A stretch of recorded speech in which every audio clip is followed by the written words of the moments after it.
Bom dia, boa tarde, boa noite a todos que reservaram alguns minutos do seu dia para nos assistirem, para que nós, nos utilizando das mídias, possamos juntos refletir os ensinos do Mestre Jesus, a luz bendita da doutrina espírita.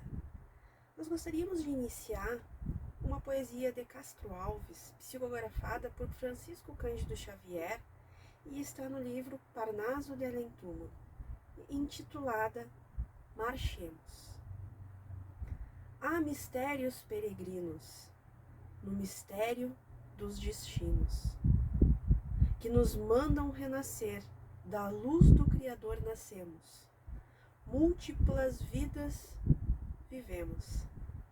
Para a mesma luz volver, buscamos a humanidade, a verdade das verdades, sedentos de paz e de amor. Em meio aos mortos-vivos, somos míseros cativos da iniquidade e da dor. É a luta eterna e bendita de que o espírito se agita na trama da evolução. Oficina onde a alma presa forja a luz, forja a grandeza da sublime perfeição. E a gota d'água caindo no arbusto se vai subindo, pleno de seiva e verdor. O fragmento do estrume se transforma em perfume na corola de uma flor. A flor que terna, expirando, cai ao solo fecundando o chão duro que produz, deixando o aroma leve na aragem que passa breve nas madrugadas de luz. É a rija bigorna, o malho pelas fainas do trabalho, a enxada fazendo pão, o escorpo dos escultores transformando pedra em flores. Em carraras de eleição, é a dor que através dos anos, dos algozes, dos tiranos, anjos puríssimos faz, transmutando neros rudes em arautos de virtudes, em mensageiros da paz. Tudo evolui, tudo sonha, na imortal ânsia risonha de mais subir, mais galgar. A vida é luz, é esplendor. Deus somente é o seu Senhor. O universo é o seu altar. Na terra, às vezes, se acendem radiosos faróis que se esplendem dentro das trevas mortais.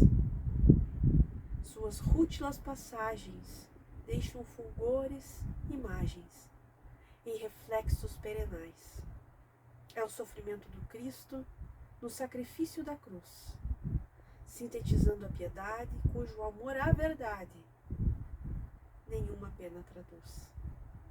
É Sócrates e a cicuta, é César trazendo a luta, tirânico, lutador.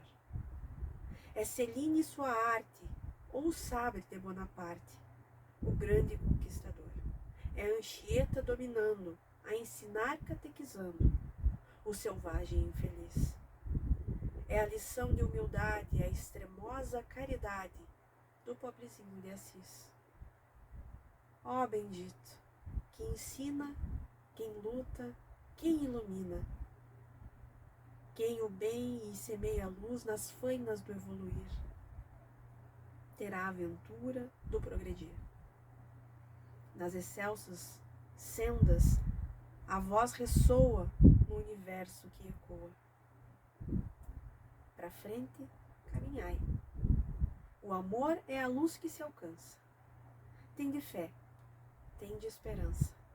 Para o infinito, marchai. O livro que nos serve de inspiração para as reflexões desse dia são As Leis Morais e a Saúde Mental, que é um estudo feito da terceira parte do Livro dos Espíritos, escrito pelo trabalhador espírita Sérgio Luís da Silva Lopes. Hoje, no entanto, nós abordaremos o capítulo 11, intitulado Lei de Justiça, Amor e Caridade. É uma lei só.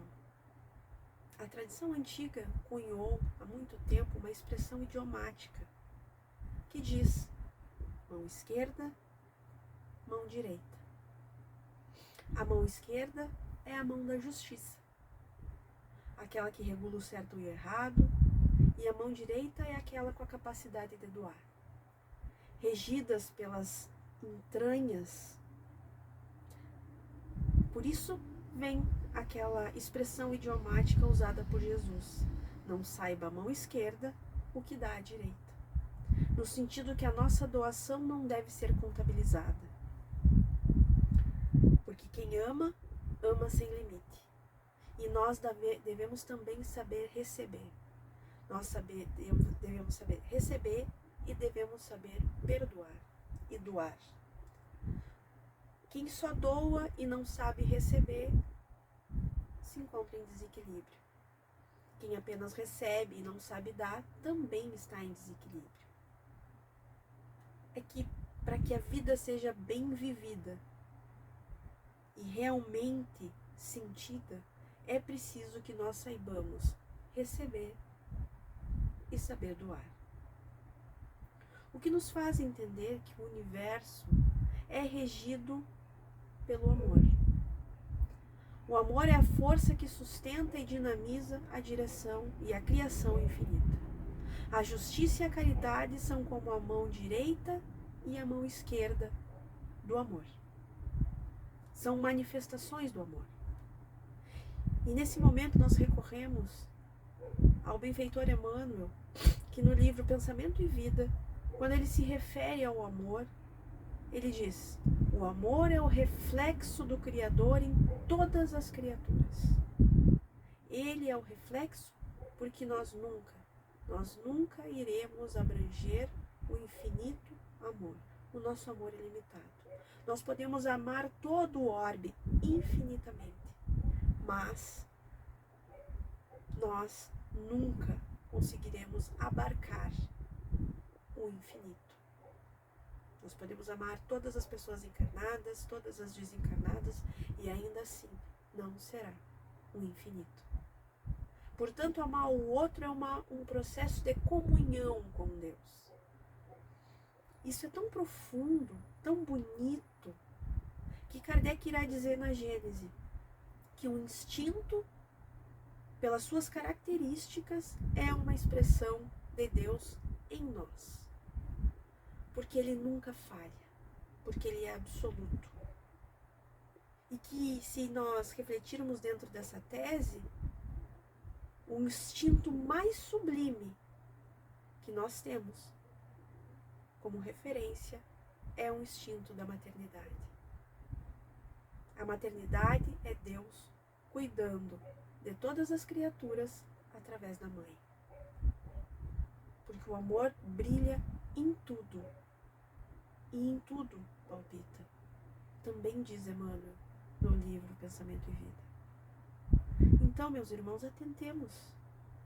O fundamento da verdadeira justiça, da justiça divina, é o amor. Porque não há grande nem pequeno para Deus. Todos nós recebemos todo o amor de Deus. Porque Ele está em todos os lugares. Estamos mergulhados no amor de Deus, no fluido cósmico universal. Mas aí nos perguntamos: nós todos sabemos receber esse amor? Mas, como Deus é um Pai amoroso que sabe esperar o nosso tempo, a nossa hora, o nosso momento, o amor divino espera. O amor divino espera o tempo de cada um de nós. Então, como a lei de justiça, amor e caridade, nós podemos perceber que o amor é o centro da justiça. E a caridade e a justiça são manifestações desse amor. Na questão 873 do Livro dos Espíritos, Kardec pergunta aos espíritos sobre o sentimento da justiça.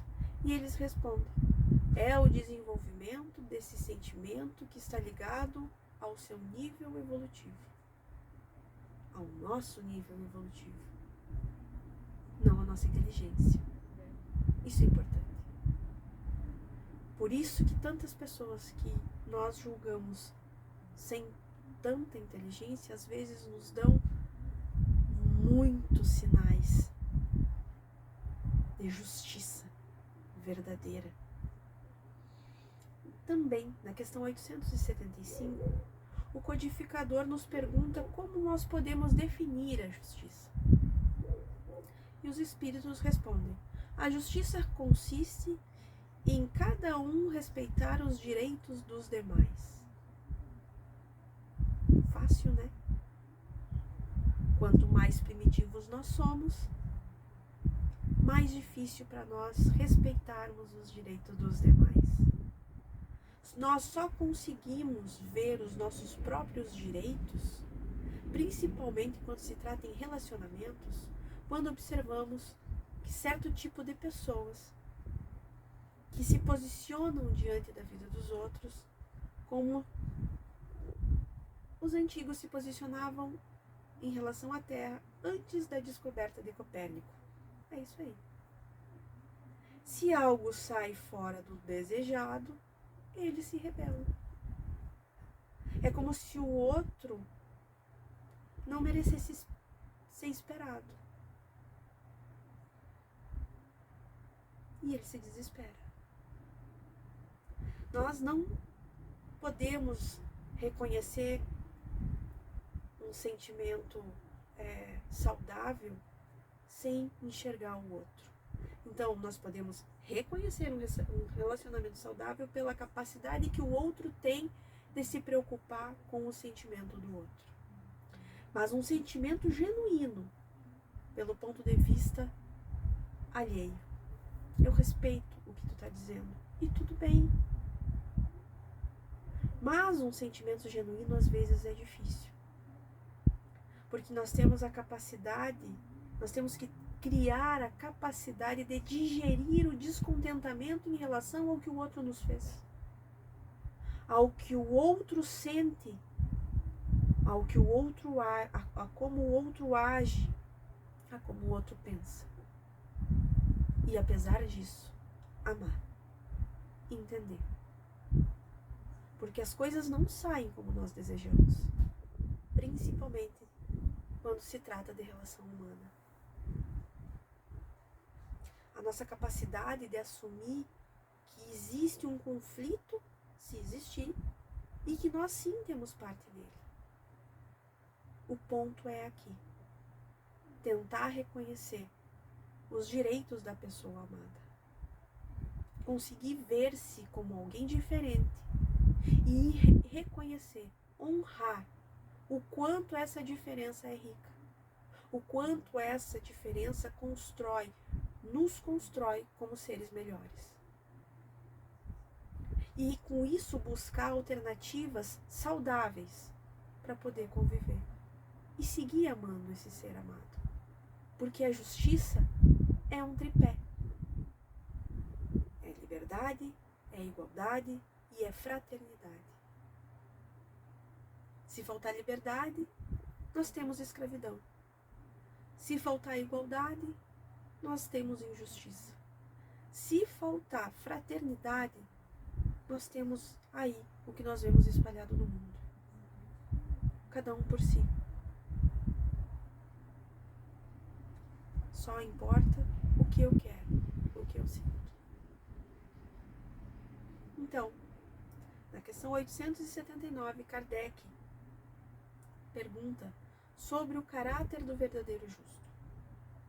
E ele diz: é aquele que pratica o amor ao próximo, a caridade, sem os quais não há verdadeira justiça. E não nos esquecendo que a justiça é a mão esquerda do amor. Porque a justiça só se aperfeiçoa no amor. E e o amor se expressa na caridade.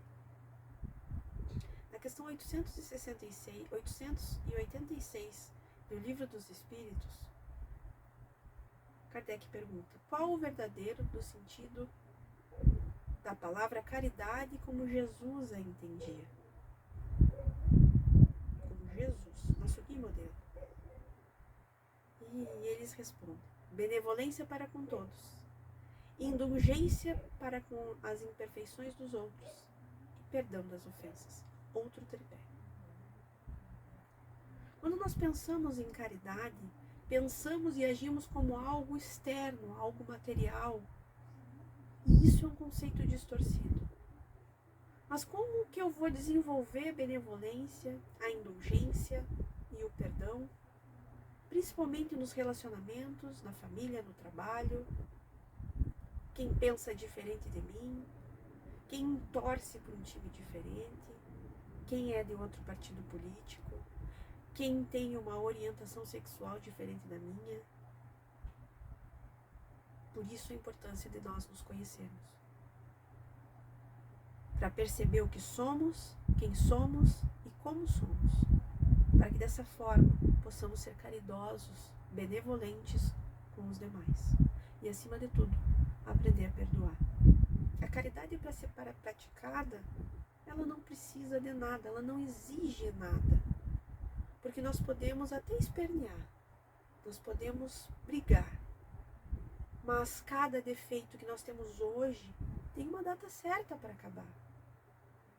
Tanto que Kardec escreveu lá na obra Céu e Inferno: cada defeito que você tenha é e traz um sofrimento. Ou seja, cada imperfeição nossa nos traz uma dor. Cada um sabe da dor que tem. E recorremos ao apóstolo Paulo, que também soube descrever essas três palavras: justiça, amor e caridade. Quando ele escreveu a primeira carta aos Coríntios e definiu a caridade. E ele disse: ainda que eu fale a língua dos homens e dos anjos, se eu não tiver amor, tornei-me bronze que soa, ou símbolo que retine. Ainda que eu tenha a profecia, conheça todos os mistérios e toda a ciência, ainda que eu tenha toda a fé, a ponto de remover montes, se não tiver amor, nada sou. Ainda que eu reparta todos os meus bens, ainda que entregue meu próprio corpo para que me glorie no martírio, se eu não tiver amor, nada disso se aproveita. O amor é paciente, o amor é bondoso, o amor é ciumento, não se vangloria, não se incha, não é indecoroso, não busca seus próprios interesses, não se torna irado, não leva em conta o mal, não se alegra com a injustiça, mas se regozija com a verdade. Tudo tolera, sofre em silêncio, tudo crê, tudo espera, tudo suporta. O amor jamais cai prostrado. Mas se há profecias, serão abolidas. Se há línguas, cessarão.